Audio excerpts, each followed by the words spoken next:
Earlier this year, I made this standing workstation, and I made it to fit into this spot right here, and it's been working out perfectly ever since then. But I have a new use for it now, and the space that I need to keep it in is smaller than this space. So rather than make a new one, I thought I would just make this one a little bit smaller. And it's one of the advantages of this design. This is the same design basically that I use for my Basic Mobile Workbench, the BMW that so many thousands of you have made. And the whole idea behind that is that those things are really easy to modify whenever you need to. Speaking of BMW, I just added this clamping topper to my BMW. This is removable and it's for sliding dovetail clamps. This is really handy. I've got a separate video on that if you're interested in seeing that. And by the way, if you want to build the Basic Mobile Workbench, I've got free plans over at basicmobileworkbench.com. So first I'll peel off this hardboard top.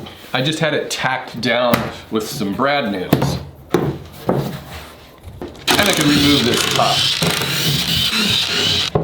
And the back is just screwed on too.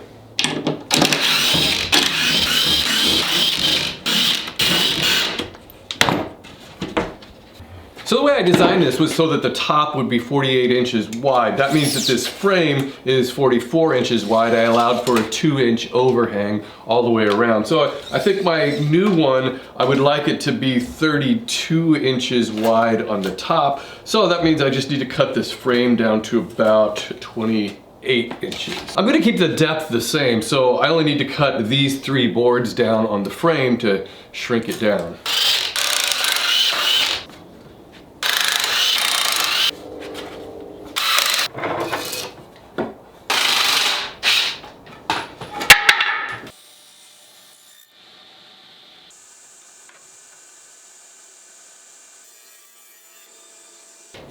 Okay, shouldn't be too difficult, I would think, but you never know. Sometimes the easiest tasks can pose the biggest challenges.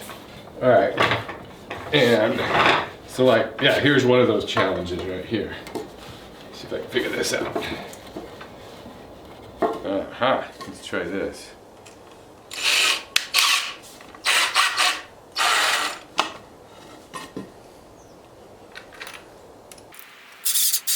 It's always funny that no matter how long you've been woodworking, you're always just kind of making it up as you go along. All right. Look at that, yeah. I can drive these screws back in too. See, I was kind of smart over here, as I just left those screws sticking out. How about that for a stroke of genius?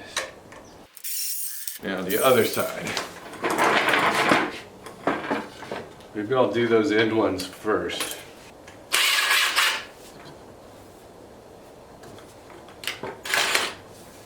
I know what I should do. I have a better idea. What if I used a tool? I wonder if this is long enough. Nope. Here we go, here we go. This might work. I think we're in business. I'm not even drilling pilot holes, just raw dogging it.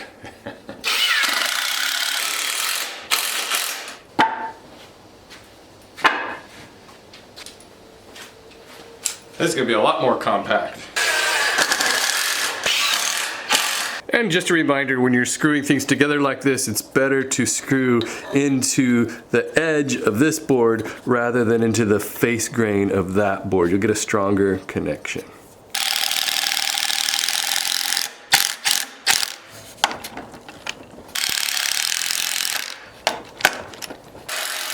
The floor of my shop is really uneven and this thing always wobbles, and I just wanted to double check to make sure that I've got this square. And if you ever need to check to see if all 4 legs are equal on any kind of table, set it on, use your table saw, because that's gonna be a perfectly flat surface. And here I can tell that it's fine. So I've got this thing all leveled out. It's just, it's my floor that sucks.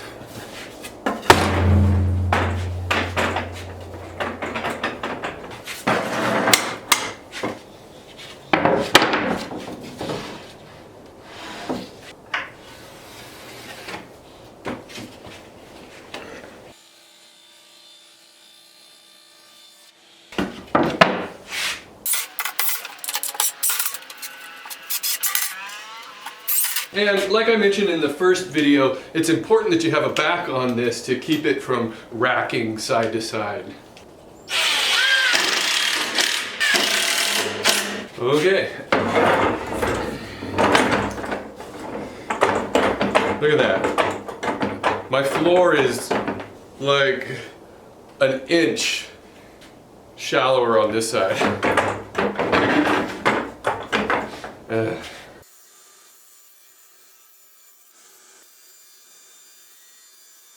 I'm just gonna eyeball where this goes.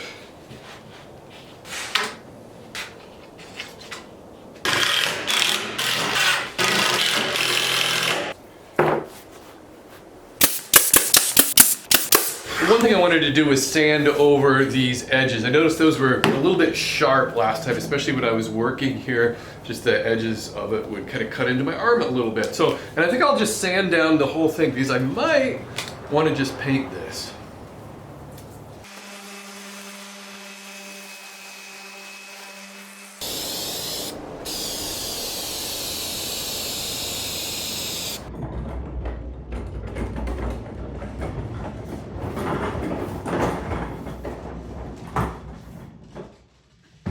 Perfect fit.